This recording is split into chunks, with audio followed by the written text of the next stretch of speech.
What's up, everybody? This is a very special all mobile, I think, quad with Chris Young. As always, I am Chris. We got Haley the Bear, producer Josh. Josh from Miami, technically, this morning. I am at the Miami airport right now. I just got back from Miami, and Ryan from Miami. Hi, guys. Hi. How are you? Hi, Ryan. Hi, Ryan. Hi. I do have to say, stayed an extra day in Miami. Josh, I did not get a chance to come see you because I was already off site with our buddy Stacey O'Neill, who is part of the league, who I believe you were playing, weren't you, Josh? I did, and I beat the hell out of him too. Yeah, I've got to talk about that. Mainly, happy birthday, Stace. We love you, dude. Got a chance to hang with him. Saw a really cool Dolphins bar without you, Rye. You were missed. I saw you in Clearwater the day before, but you missed out on that. However, you did get a chance to see something really cool, which we will also get to in sports when we mention that. But first and foremost, that's there's a lot. Are you boarding, going on Josh? there, Josh? Are you boarding? I'm going to be working this mute button a little bit in the airport. So yeah. Sorry about that. Oh, you're fine, man. You know what? This is how we're doing it today because everybody's been all over the place. Last week was insanity, and before we jump into all of the insanity of the past week, Ryan, do you actually have the poll pulled up? Do we know? I do. Now, Hey. I want to reference this. I got duped by Twitter again. I want to make it clear. There is a imposter account out there that has a verified check mark next to it. It is the Quad Wit CY. They are missing the H in the handle. They paid for it because you could pay for it. So I'm working on getting that taken down. So do not get duped by the internet. Again, we are the Quad with CY, not Wit CY. There is no backup account. With that being said, the poll was: is it acceptable to wear sunglasses inside? And two of you technically are wearing sunglasses inside right now, even though Chris, you were in a car, and Josh, you were in an airport. Wonder why. Josh, why are we wearing sunglasses? Huh? You're muted. Oh, he is muted. Yeah. I have no idea. Why would we be doing that at all? First of all, I don't know, Josh. I don't know. Did you just want to copy Josh here, CY? Like, is this just a? We're just gonna say me and Josh got in a fight. That's so much easier than me trying to explain how I had a blocked tear duct that caused me to have a black eye. I'm just gonna be like, yeah, me and Josh just went at it. We just fought out in the parking lot, and then it was a draw, and we both got one good hit in, and that was it. That was intended. This should have been a pay-per-view event. Like, why did we not promote this? Like, why was Dana White not involved? Like, these are all two-piece, no sides. Two-piece, no sides. To answer the question, the hot take was: is it acceptable to wear sunglasses inside? And people apparently are not fans of I wear my sunglasses inside, the remix. 59% of the vote had no.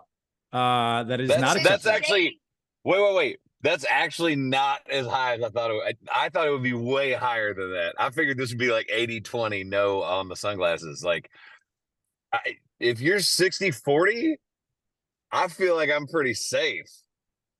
No, it's shady. What are you it's pretty nice. It's pretty nice. All right. Well, since we've got that out of the way, let's jump into music real fast. Obviously, Josh, I want to hear what your experience was last night with this fantastic festival that they put on in Miami.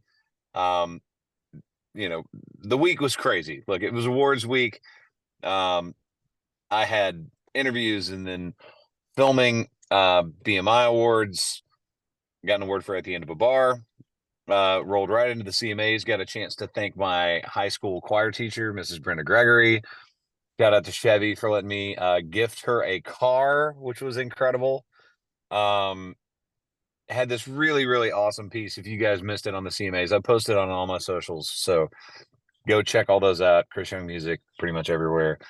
It's just really, really cool moment to be able to do that for my high school choir teacher. She put up with me for 4 full years of of high school me. So shout out to her, and I love that I got a chance to do that and do something special for her. But it rolled right into Florida, St. Augustine. I'm not kidding. One of the best shows I've ever had in my entire life. One of the best crowds I've ever had in my entire life. Hands down. Insane. The vibe was there. Insane. They were vibing out. So St. Augustine, just know I love you. I will never not play there. But did that, then Clearwater, where I got a chance to see you, and then close things out in Miami, which was fantastic. Like, this festival was so cool. Had a great experience. Pulled Nate Smith out on stage, made him sing Famous Friends with me. Josh, yeah, I did that at Clearwater as well. Josh, tell me what you thought about that festival. How'd it go for you guys? Yeah, I mean, it was super fun for us also. It was our last show of the year, so got to end it on a high note with some really incredible weather. It feels like summer down here for one more day. Crowd was unreal, man. It was what a cool event. And man, Lee Bryce went on right before we did, and man, does that guy put on a show. Holy cow.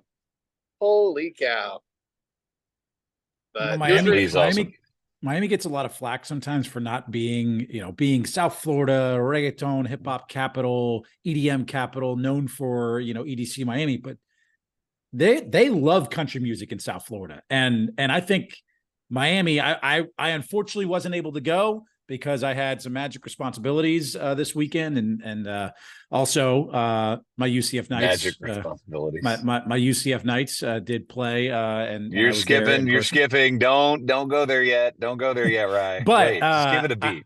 It really, truthfully, you are really starting to see how much country music is adored and loved in South Florida. So I'm glad the crowd showed up, guys. I'm glad they put on a show for both nights that you guys were there, and I'm jealous. I couldn't be in the 305 representing. Well, the people who decided the festival for their first year doing it, Bear, we are having trouble hearing you. We are having trouble hearing you. That would be why. She doesn't really know how to use AirPods. Hers are gone somewhere in Miami. They are somewhere there. We're not quite sure. But no, she was just saying they did a really great job setting up this festival. They really did. the backstage area, like they had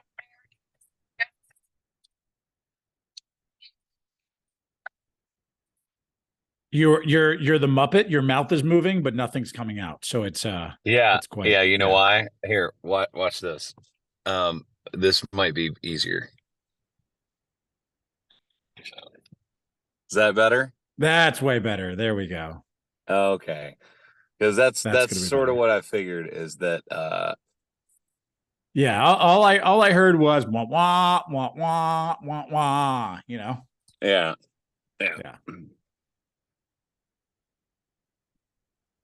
This is let's filibuster. These are technical difficulties that are occurring here on the Quad with Chris Young, but we are episode 190. We will get it right by episode 200, so no worries. We'll make sure to allegedly. This is a part of the fun. It's a roller coaster. Every time you hop on, you don't know what you're going to expect on this roller coaster ride. shoot. Heck Well, yeah. Yeah, I was gonna say this is sort of y'all's fault, by the way. I do want to point that out. Allegedly. Oh, I mean, I'm going to take full responsibility for this one. This was just me forgetting that we were traveling on Monday and not Sunday. So that's All right. Is that better now? Now you can hear Much both better. of us? I don't know. Much better. Haley, can you talk? Here I am. Yes, we can hear you. They served mojitos and coconuts. That was the best part of this festival. That's all I was trying to say. I don't think that was the best part of the festival, but No, it wasn't. big shout out to everybody who helped put this on, because they really did an A1 job of. Sometimes first year festival, they don't ask questions, they don't really know what they're doing going in, and they really did over prepare and super deliver for, I believe, the crowd and the artists at the same time, which is hard to do. So big ups to them. You make me want steak now with the mentioning A1. I would like some A1 sauce slathered all over a steak at this current moment. So thank you for that. No, Ryan, that means it's a bad steak. What are you doing? No, A1 Worcestershire, all of it enhances the steak. It does not dilute the steak. Okay, we're gonna move on. Since this is gonna be a short podcast, we're gonna go to sports. Sports. Rye, you want to talk about the Magic? Do you want to talk about their chances this year? How they Yes, I'm happy to start with that. First broadcast this week. I got a chance to do our Mexico City game, which was awesome. The Magic were up 11 in the fourth quarter. They had a chance to close it out. They could not down the stretch. However, they are 5-4 to start this year. They were 5-20 to start last year. So if that's any indication, this team is improving. They look good. They're getting better. First in-season tournament game tomorrow against the Brooklyn Nets. I will be on the call and on the broadcast tomorrow, Wednesday, Friday, and Sunday. So got 4 Magic games in the next couple of days coming up. So certainly excited about it. Josh, I'd be interested to know your thoughts. You are obviously an NBA connoisseur yourself. I liked the way this young Magic squad looks. I like how Paolo Banchero is improving here in his second year after winning Rookie of the Year last year. They're playing these good teams close. Atlanta's a team that can certainly score some points, and Trae Young dropped 33 on them in the first half. And they still had an opportunity to come back and win that game. So your thoughts, buddy, on not just the Magic, but the NBA in general. The NBA league is the strongest it's been, I think, probably ever in the history of basketball. And that's not hyperbole. What? Right, like this season? I think that there is more talent in the league per team than there's ever been in the NBA. The 7th, 8th, 9th players on that team are better than superstars 20 years ago. And I think this is all really wonderful for the league. However, it's all going to fall apart in a couple of years when they do the expansion draft and they add Seattle and Vegas, and you can only protect 6 players on your team. And then all the other ones are available to be drafted into the expansion draft. So enjoy it while you can, because there's going to be a dilution in a couple of years. That being said, every team is frisky. The 76ers have been undefeated since they got rid of James Harden. The Clippers have lost all of their games since they got James Harden. It's a wonderful time. It's a wonderful time for basketball, and I'm here for it. I think the Magic are going to be good for a while. I think that they have built. It sounds like you're just pooping on James Harden a little bit right there. I mean, not as much as the Mavericks announcer did, but yeah, that's true. That is true. I heard that. But certainly, there's a certain style of basketball that can win games, and there's a certain style that can lose games. And as someone that still is playing into my late 30s, I can see the difference between those two things. And so do you think he's done? Is basically all that you're saying? No, I don't think he's done, but I think that the James Harden experiment is sort of over unless a team is willing to just play Harden ball like they did in Houston for that 7 years. So I don't know that he can transition into that like Ray Allen bench player that he did in Miami. I don't even see a franchise that would take him at this point. Do you think Charlotte's going to like send a bunch of picks and players? No. Do you think Orlando's going to do it? No. Do you think Toronto's going to do it? No. Like, where is he going to go? No one needs that skill set anymore. So what does he do? Say that again. What does he do? I honestly don't know. It's the most confused I've been about a player. I even see Ben Simmons having a longer career right now. Oh, God. Oh, don't do that. Oh, yeah, no. Yes, because of his playing style and what he can do and what he can bring to a team, Ben Simmons can have a longer career doing this. Right now, okay. James Harden, just that ain't it, man. All right. Well, NBA looking very interesting. By the way, just to make one note, I am a broadcaster for the Orlando Magic. However, the Miami Heat have won 5 straight games. So everybody lit the world on fire after they were terrible their first couple games. They are 3rd in the East at 6-4. Ryan, let me caution you, buddy, because we've been down this road with you before. where the regular season, it has this great start and you're all rosy and you're like, see, everyone was wrong. And then you get to the end of the season and they were all still right, because the beginning of the season does not matter. Like, that is awesome that they're starting out good. But when you're in the NBA or you're in the MLB, there are so many damn games. That's great. I'm so glad that they're off to a good start. But let's see, like, a little bit of patience. Let's see some of these other teams that, like Josh is saying, have young talent start to, like, be cohesive together and see what they look like against those teams once they've played in the league for a while.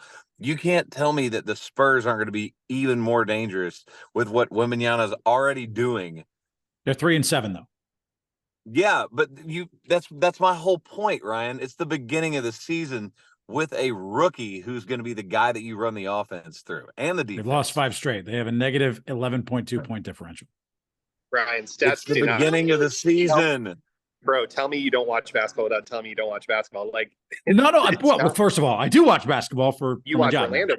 You watch Orlando No, basketball. I watch league basketball. If you're going to lean into just stats alone, then James Harden is one of the best basketball players we've ever seen. I am being contrarian and fighting just for the sake of fighting. I have seen Victor Wembanyama play. Also, I will say Duncan Robinson. Oh, he put the spin cycle on Victor Wembanyama yesterday. See that clip that went viral? Oof. Rookie's got some. He's got some work to do. You know. Oh, come on! Wait, Ryan, stop it. Is that the same Duncan Robinson that you wanted to trade for the last 3 years? That Duncan Robinson, the one that you were like, he's unplayable, I think, on a podcast? Not even 6 months ago. However, 3 years later, we know this for a fact now. America runs on Duncan. You were literally going to 3 years later. He can't even get 11 games into the season before he has an opinion. But 3 years later, he was right. Ryan, you were ready to drive him to the airport. You were going to put him in the front seat and Uber him. I bought him a private jet to fly him out. I didn't even drive him to the airport. Yeah. So there you go. Oh, Jesus. All right. College football. Ryan, as much as we give you crap, take your victory lap. Let's go, baby. I will do so because it was the last football game I will be attending this season at FBC Mortgage Stadium, and that was an ass whooping in every sense of the word. 45-3 was your final. UCF demolishing the number 15 team in the country. That is what I envisioned for our football program all season long. Unfortunately, through injuries, quarterback injuries, and poor defensive play, it has not been that way. But they put it all together in their space unis. They look like a badass, out of this world bosses, and they played like it for sure. RJ Harvey, our star running back, has 5 straight 100-yard games. He has 1,000 rushing yards this year. He rushed for 280 and 3 tutties in that game. It was awesome. It was an awesome environment. RG3 was on the broadcast. He loves him some UCF. I love RG3. Big supporter of the Knights program. And so it was awesome to be there. Awesome environment. Look, I said it, going into the Big 12 this year, if we can make a bowl game, we go 6-6. I consider that a successful season. We are 1 win away from doing so. So hopefully a win against Texas Tech or Houston will put us there, and we can be bowl eligible and consider it a successful opening campaign in the Big 12. But that was an ass whooping for sure. I was very confused about the blue uniforms. It's our space unis. Yeah. Every year we do a space game. We are 7 for 7 now in space games, outscoring opponents, I think, by 83 points in those space game unis. So the answer is just all space games. Yeah, I say just look, ditch the Knights, go back to the Citronauts, and if we do that, we'll be the best team in college football. Clearly, maybe move your play to the moon. I don't know, just embrace it. to the moon. I have to say I'm glad to see Texas still winning. The Longhorns have to learn how to close games. Now, I do understand that our running back got hurt, and that sucks, and that's a big part of our offense. I do get that. You can't play safe. That's what they tried to do against Oklahoma. That's why we lost that game at the end of the game. Do not play safe in college football. It's too easy to score too fast at the end of games when everybody gets tight and nervous, and it's a big game, you have to put people away. You have to.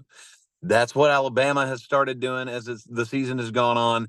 I do not want to see a situation where we get into it where somehow Alabama and Texas have the same damn record and Alabama makes the playoff over Texas because they slip up against, like, whoever in the title game or before then. I really, really need to see them start to be like, okay, we're winning. Now we're going to, like, step on you. There's going to be no question that we won this game. So they definitely need to be better at that. But shout out to the Longhorns for picking up another victory. Couple of things I want to note. There's no better job in America than a fired football coach. Jimbo Fisher will make $76 million not to coach the Aggies, which is a record buyout. It is unbelievably ridiculous how much leverage he got in signing that contract. Wait. Doesn't he get like 14 million immediately or something like that? He gets 14 million immediately. And most contracts, by the way, when you sign it as a head coach, get offset if you get a new job. So that buyout basically gets dissolved if you get a new job. Not in this case. Jimbo Fisher will be paid $76 million, even if he lands another job. It is insane how much money Texas A&M has given him. And in other head coaching news, Jim Harbaugh finally gets the hammer down, not really at all, from the Big Ten on this alleged sign stealing scandal.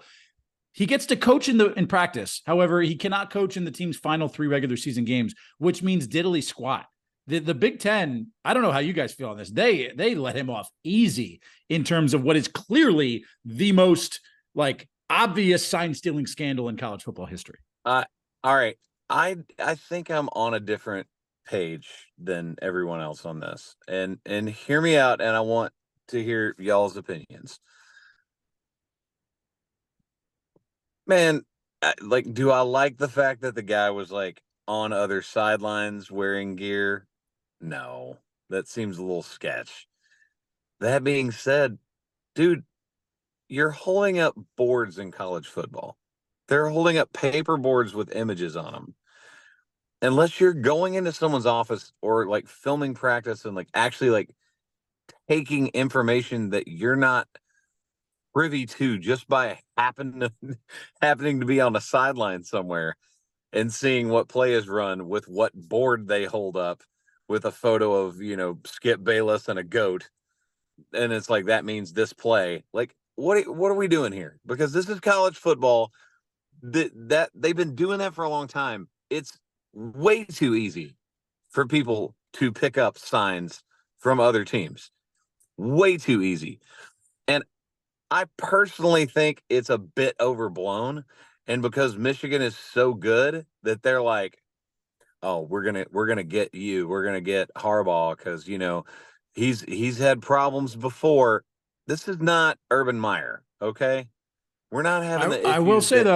I will say the record, it does show Michigan prior to Connor Stallions being on the staff, they were, a good football team and not great. Ever since he's been on the staff, their record is overwhelming. They are blowing teams out overwhelmingly. So I'm just saying. Do we not think that a little bit? Yeah, I'm just saying. Do we not think that a little bit to do with that is probably the quality of players that are in right now, as opposed to who they had running quarterback for Michigan before? Potentially, because that's such a huge deal in college football. Here's my thing. I think we should make this campaign. I will be the face of this campaign. Connor Stallions to replace Bill Belichick as head coach of the Patriots, because clearly this guy knows something. He's good at scouting. He's good at game planning. You just had to link them to the Patriots, didn't you? You couldn't help Connor yourself. Stallions to the Patriots. They know how to cheat well in that organization. He clearly knows how to cheat. I'm going to be the face of this campaign. Connor Stallions to replace Bill Belichick as head coach of the Patriots. Okay. Well, you say that it's so easy to steal signs, but they were blatantly doing something they know they weren't supposed to be doing. So what were they doing that they weren't supposed to be doing? Wearing Cyclops glasses on the sideline and recording the opponent's plays and then signaling. Literally, there's video of Harbaugh looking back at Stallions mid-game to see, as he's signaling to him, what the opponents are going to run, so that way he could change scheme at the line of scrimmage. Then change your plays. Change your play call. don't have to hold up a piece of poster board to run in a play in college football. Let it be, hey, your quarterback has to be good enough to understand play calling, to be able to check at the line, to be able to do all those things that you want a quarterback to do. Don't justify cheating by saying I'm not the team can justifying win it. I'm not justifying it. I'm saying this has always bothered me So about cheat college better. football. Cheat better. Cheap. If they're going to cheat, just cheat better than that. No. I didn't say cheat. Don't cheat. I don't think Michigan is in the right here. I'm just saying I don't see how you punish them any more than that. You can't take them out of the playoff because they are that good. Josh, do you have an opinion on this? I think that all cheating should be banned for sure, because if I'm going to be anti-Astros for the rest of my life, I have to make a hard stance right now. However, isn't this all fixed by just making practices closed practices and not allowing people in? Isn't that just the fix? Like, put everyone in a dome, only personnel only, and now we took care of it. Like, that's the answer. But wouldn't that take scouts away from being able to see? Who cares? The whole point As of a- playing college football. As a booster to my program, I pay for the privilege of being able to watch practices, just for the record, so you know. All right. Well, and Josh, you've also said on this podcast that your allegiance can be paid for, so you could be part of the problem for the right number. Very true. Touche. Gotcha. No, I do not think cheating in any way, shape, or form should be condoned. I do find it interesting that people want him punished more than, hey, you can't coach on the sidelines for the last 3 games. Because the only one that matters is the Ohio State game. And if they lose that one, they're not making the playoff anyway. The only legit big win they have against a ranked team is Penn State. Yeah. Yeah, and I didn't also love that they put this ruling down on a holiday weekend to where you can't have like a review board, a special session, because you can't have them. They also did it like hours before they were flying to the game. Let's think about that. I have no remorse for how they did or what they did it. Like, imagine if this happened in the NFL, like a couple hours before a Sunday morning game. Like, there would be a riot in the streets. Like, there's no way. Okay. So we're going to look, cheating is bad, period, hands down. He got his hand slapped. Some people would like him punished more. Sorry. That's what happened. NFL.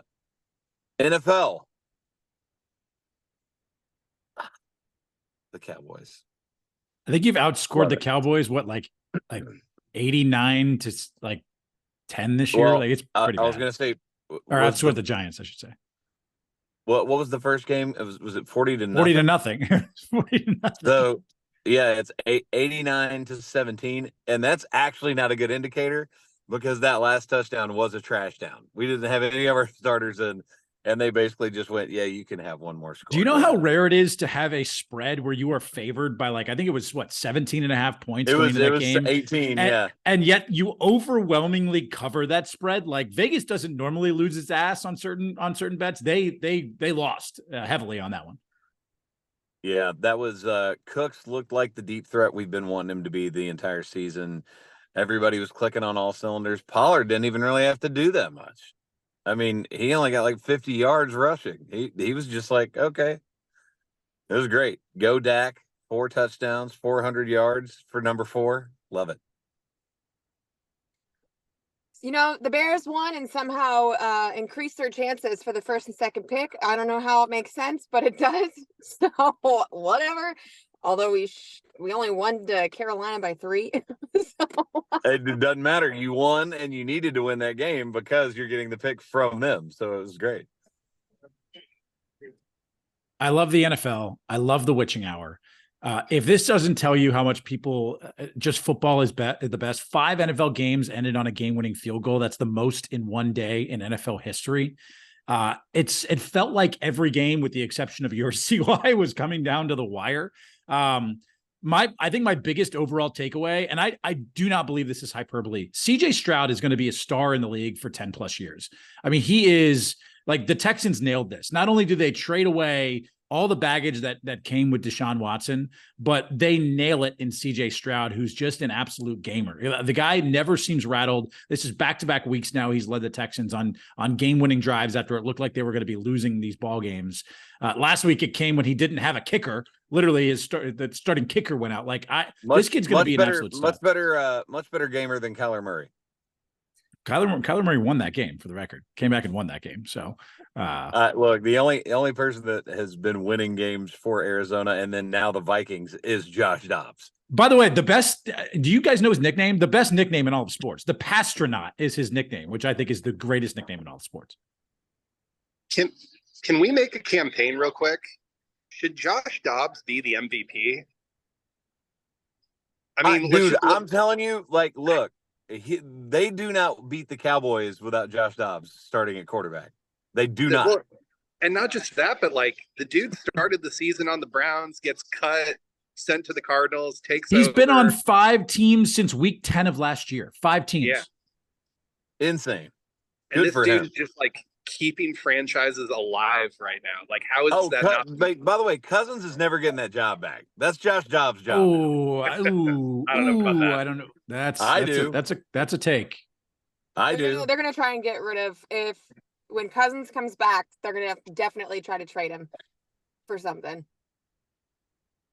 That's a take. That's interesting, but I don't know. My vote. If I had a vote, I would be voting for Josh Dobbs right now because this dude is done more for more franchises this season, thus making him the most valuable player. You're the MVP of 3 teams. Yeah.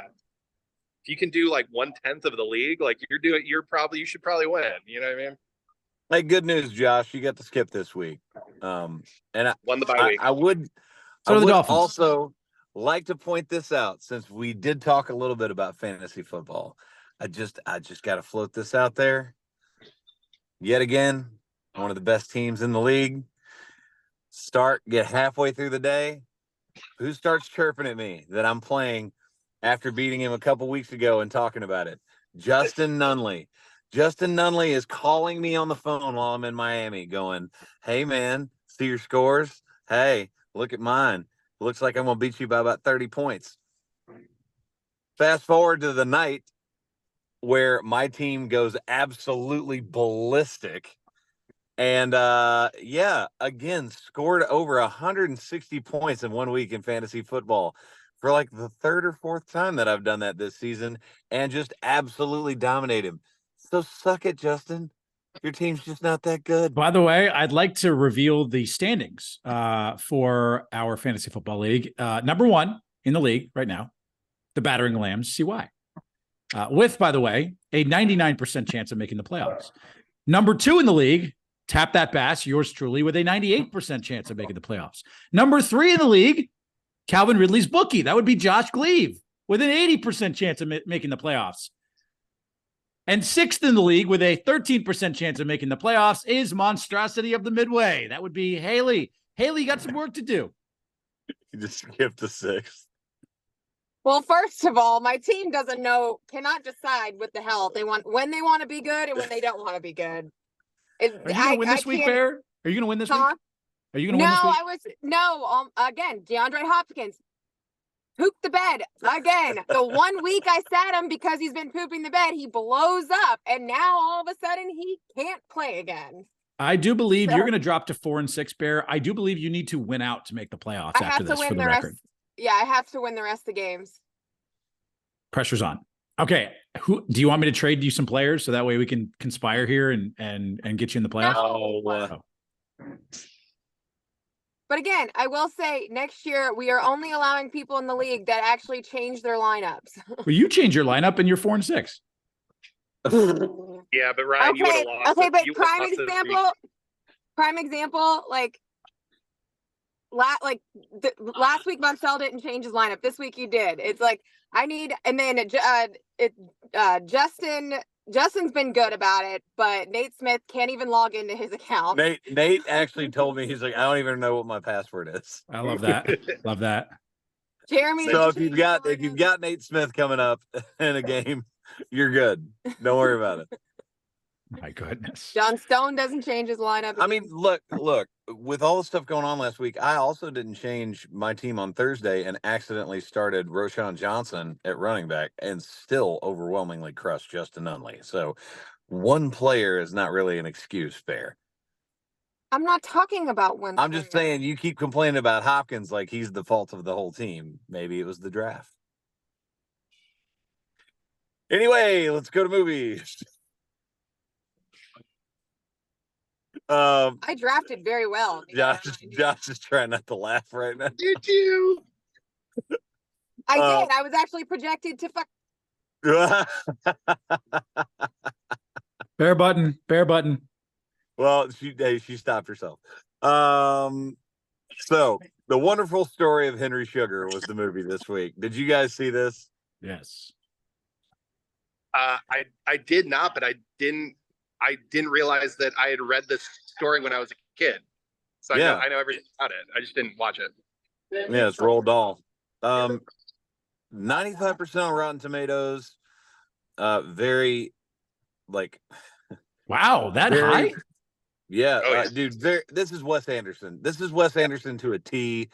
This is a short version of a Wes Anderson movie. If I've ever seen one, I could have told you who directed it the minute it started, the way it's shot, the way that they filmed everything. The in way this it's movie. shot is like it always creeps me out, movies where they're like talking to the camera, talking to you as a viewer.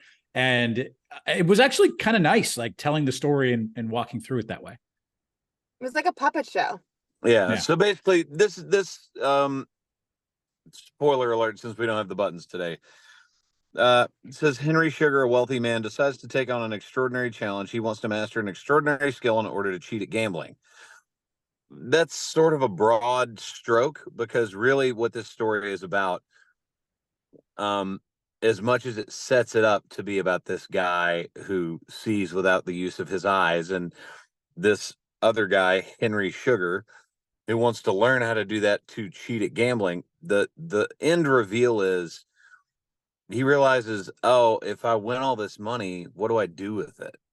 It's like the greed doesn't make me happy. He's not really happy until he finds an outlet to help other people.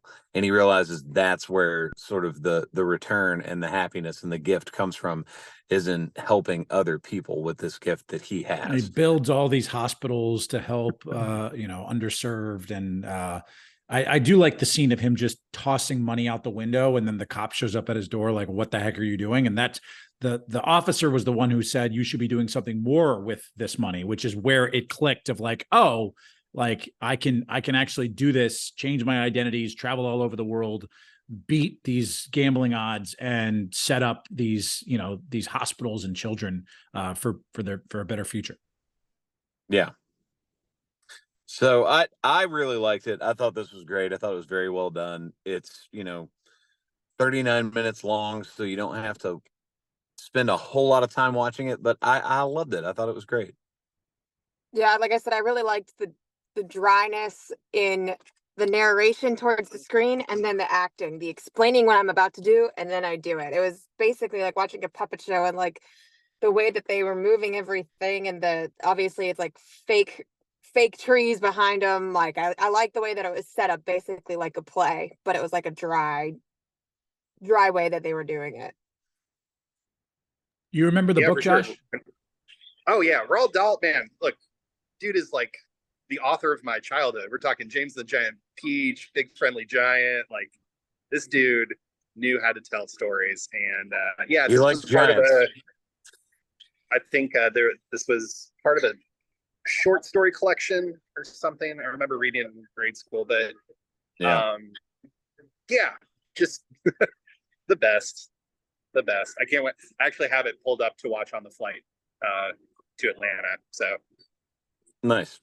I'll be watching it right now. All right. There's apparently a bunch of more like Anderson Helm Dahl shorts, The Swan, The Ratcatcher, Poison, that are all set to be released. I think it'd be fun to watch those too, because I'd like to kind of see the juxtaposition between like how this film is done versus some of those. Yeah, they pretty much tease those right at the end of when this goes off on Netflix. Hey, so Thanksgiving? Yeah. Yeah. Is that come out Yeah. Thursday? Or Comes out Friday? this weekend. I didn't do you realize say We're that? watching. I didn't realize Patrick Dempsey was in it. This is gonna be great. This is gonna be a great movie. No, it's gonna not. Be, It's Brian, literally it's gonna be amazing. Come on, guys, I hope you understand when this preview comes on, and it comes on pretty often now during sports games, I have to mute it and cover my face. So that way I don't see any of these images because it is literally deathly frightening. It's just slasher. Yeah, It's not like this is What's spooky. scary about a pilgrim that can kill you with kitchen utensils from Thanksgiving? I don't understand what you're talking about. Yeah. Also, just a heads up in case you guys are unaware of what this movie is. If that's not your thing, just go ahead and skip this Yeah, one. it's but not we're some watching happy it. go jolly, everybody gathers around the table story. It's literally like you're getting gouged with a pilgrim's pitchfork and trying to A pitchfork. Yeah, it's like, isn't it a pitchfork? He like pitchforks this woman in the house. No, I don't know. I don't think pilgrims carried pitchforks. I think that's an angry mob. I think you're. Well, this was You're an thinking angry of a mob of different movie. pilgrims with pitchforks. So Okay. Well, that's what we're watching for next week. And then let's do the hot take. Ryan, this was your pick, so I will let you go first. The best Chinese takeout order. yes, this is a conversation I was having because I love Asian food. It is my favorite type of food. It always brings me joy. And so I was thinking to myself, because I had somebody order takeout and did not enjoy the order that they had put in. I was like, man, you're going the wrong way here. So there's lots of different options when you are doing takeout. You can go, kung pao chicken or shrimp. You can go Mongolian beef. You can do lo mein or chow mein. You can do Peking or orange chicken or sesame chicken. Ryan, you always do this. You list about 27 things before you finally get to your point. I'm giving everybody the lay of the land here. Okay. So the go-to number one, undisputed, undefeated, never lost order when you're doing Chinese takeout is Mongolian beef. Oh, let me tell you, it is savory, scrumptious, succulent. It is soy-based. Are those the only 3 words you know? Savory, succulent. You can describe any food. Yes. Oh, come on, man. It is. You get a nice beefy flavor. You get some veggies with it too. You get a beefy flavor of squirrel, maybe. I don't know. It's great. It's easy to eat. You can eat it with your chopsticks or with a fork, whichever you prefer. Mongolian beef is the goat of takeout orders. Prove me wrong. I'll prove you wrong right now. It's General Tso's chicken. That is a good one, but not better than Mongolian beef. No, I mean, I didn't even have to describe it. You went, that is a good one. No, that is it. It's sweet, spicy chicken. It's everything Succulent. that you want from a takeout order. You're always going to want to have it. It's not too spicy. It's not one of those things that's going to Nashville hot chicken people's head off if they don't like spice. It's just perfect. It's always good. It's always go-to. It's comfort food. It's General Tso's chicken. No doubt, hands down, game over. Haley? I'm going to go with an underdog here because I'm not going with a full meal item because I go back and forth. But the one thing that I do order like 5 of is egg rolls.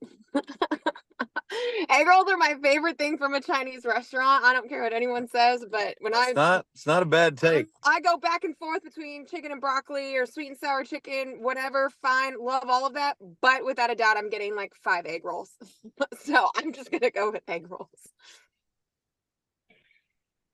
The hard part with this hot take is that there's a lot of variance in Chinese food. There really is. And you can order something at one place that's not the same at the other place. And it can be quite a letdown. And that really informs my decision. I do love some General Tso's chicken. I love it. Might get some today. I don't know. We'll see what the Atlanta airport has for me. But the most consistent, the most delicious is chicken lo mein. And it is always great no matter where I order it from. And I would Can't go pick wrong with that. lo mein. can't go wrong with lo mein. Do you get the All one? right. Do you get the chicken plus vegetables? Or do you get like the baby corn? No. We're not going into this. We're not, because then you start, like Josh just said, you go one place and they've got like scallions all over it, or you go one Right. place and they don't have any, and then This one has All baby right, corn, so and this one has whatever. Yeah, exactly. The poll Best is officially Chinese- up. It is officially up on our Twitter page, which, by the way, to remind you, is the quad with CY. There is no WIT. It is with CY. The poll is up now. Go vote for the best Chinese takeout order. Definitely go do that. Thank you guys again for listening to the quad with Chris Young. As always, I'm Chris, from Ryan, Josh, Haley, and myself. We love you guys. Sorry we're traveling today and we had to do this one mobile, but we'll see you next week. All right. Hopefully, I don't miss boarding. Bye. Bye. See you. Bye.